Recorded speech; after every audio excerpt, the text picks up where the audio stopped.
Hey, what's going on, guys? This is going to be my out-of-box review here for the Frame Arms Rapier RE version. So the RE version just means that it has the updated frame, but this is the Rapier designed by Naoki, and the very feminine looking design, obviously for obvious reasons. And the color scheme, again, really reminds me of the Justice Gundam, and even like the shape of the legs also very reminiscent of the Justice Gundam. But anyway, it's a really cool kit. I really like this design. There is another version of this, a blue version, which I'm not really too into that as much. I think it's mostly just because of the color. I think that one, I believe, comes with 2 pistols, I want to say, for its weapons. This one, though, definitely a little bit more interesting weapons, though. It has the Naginata and sniper rifle as its main weapons. That said, they do feel like they were just kind of randomly thrown in there, to be honest, but we'll talk more about that here in a bit when we get into the weapons. The overall build, though, was pretty fun. There are a few parts where you are going to want to glue the parts. I think there's a couple of loose areas, a couple of seam lines here and there. It's all pretty normal for a frame arms kit if you've ever built them before. It really just feels like kind of the other frame arms kits that I've built. They're a little bit loose here and there. You have a couple loose parts here and there, but really nicely detailed and just super cool looking. So let's get into it. But first, let's talk about what is included with this kit. Okay, so the first thing here on the top of the head, if you didn't want to have these big rabbit ear parts on there, you have a separate part here which you can replace this part on the head, which doesn't have the attachment points for that, so you could have that on there. Switch that out if you want. And then for the hands, as you can see, we have a set of just closed fists like that. We also have a set of open hands like this for the left and the right side. And then we also have a set of holding hands as well for the left and right side. Now, they aren't trigger finger hands, but they're just holding hands that will hold the weapons. Our first weapon being the sniper rifle, which is very cool, very nicely detailed. You can buy this just by itself as a separate MSG set that's in Kotobukiya's just line of weapon sets and things that you can buy, accessories like that. And I actually have that, and it does come with this Naginata as well. So these are the 2 weapons that this kit has. The Naginata is just one single piece. The sniper rifle is a little bit more complicated in its design and honestly looks really cool, and it's quite long. Compared to the Rapier itself, it's about the exact same height as the robot, so it's quite long. The Naginata as well is going to come up pretty high on there also, so just in case any of you guys wanted to know for sure, the Rapier comes out to be about 13.5 centimeters long.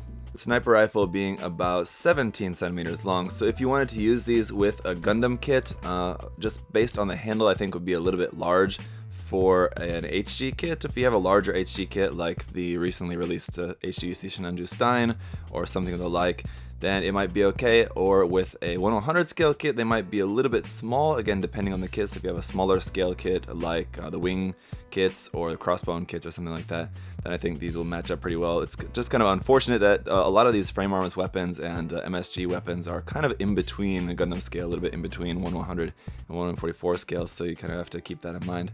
And that is it. Now, even though on the official artwork here, it does have some markings on it, it doesn't come with any waterslide decals. Really would have been nice if it would have just come with just a few waterslide decals, at least to just cover the ones that are here visible in the artwork.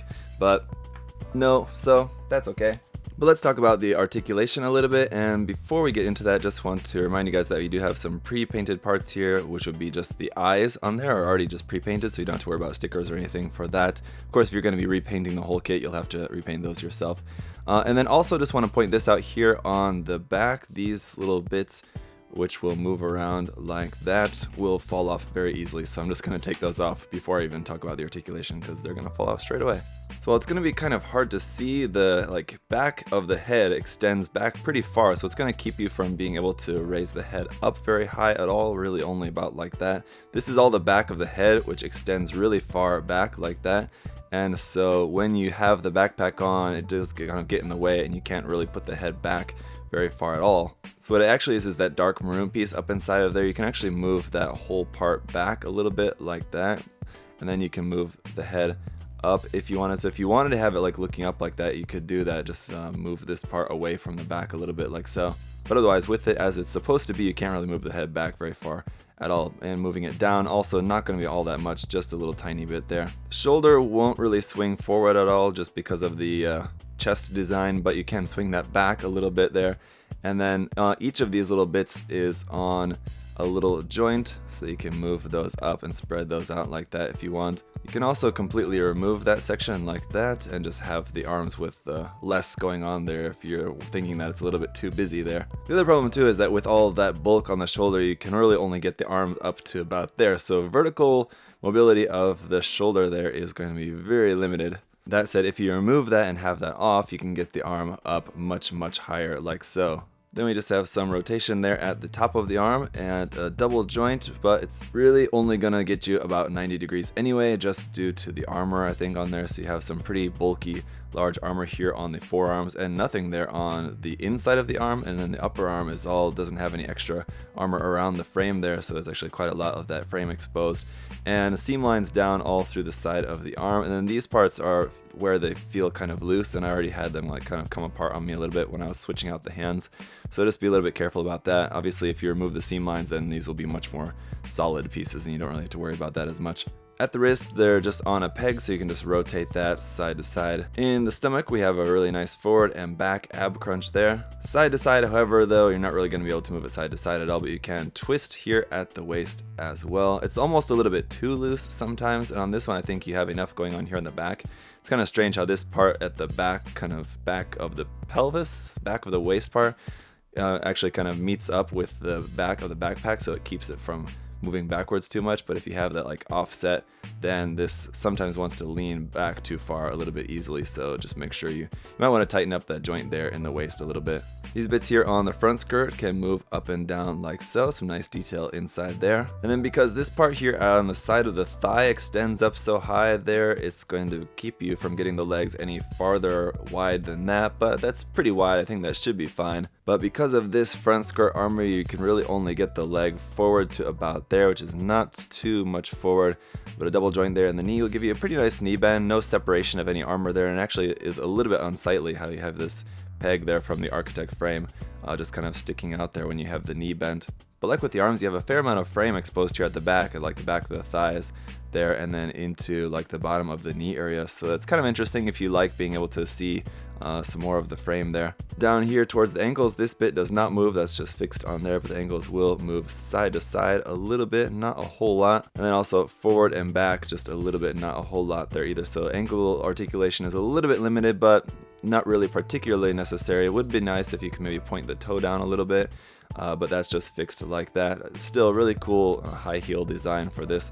Of course, as you guys know, I like high heels on a mecha. Okay, and then here for a size comparison, again, the Frame Arms line is just kind of in between Gundams in their 1/100 and 1/44 scale size. Frame Arms are technically 1/100 scale as well, so you can see it compared to the gym how big they would essentially be. But that does make them a little bit tricky to try to match up the parts with Gundam model kits. You can do it, but just keep that in mind.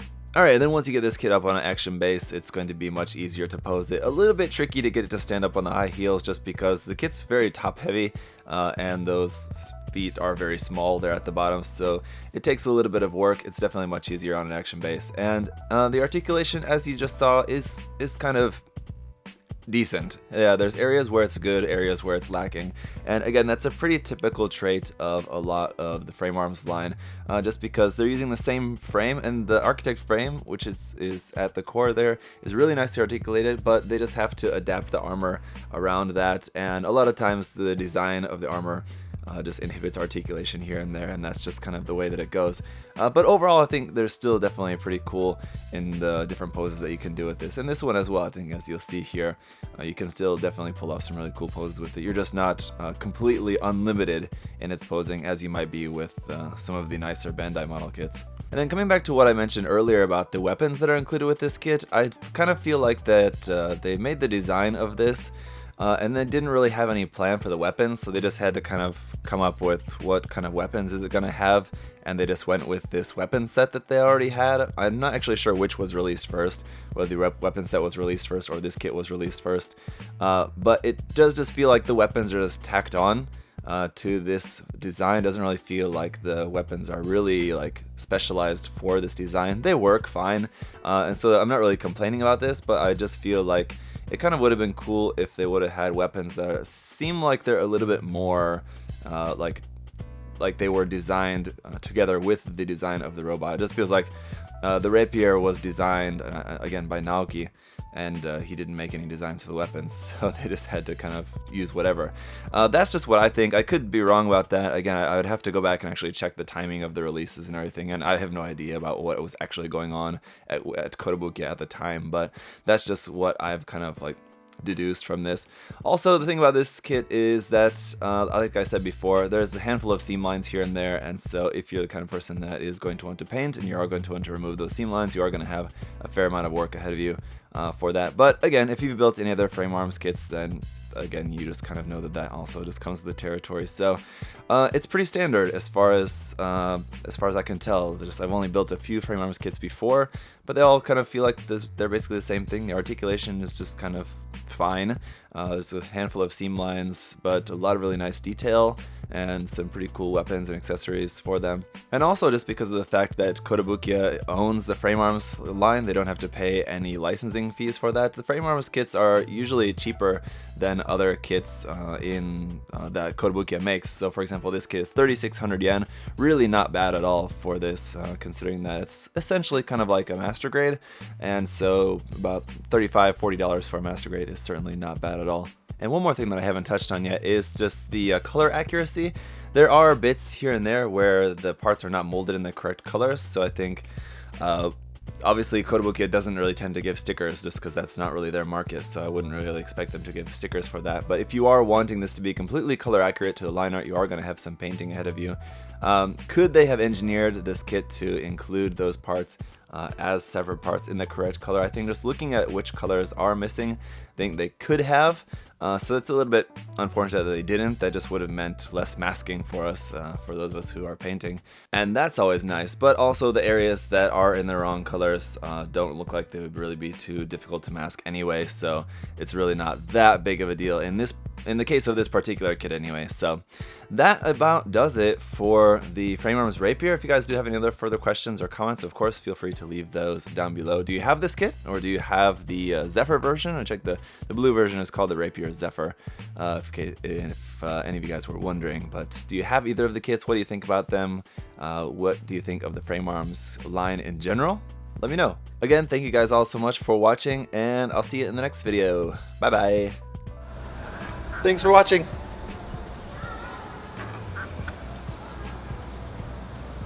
See you next time.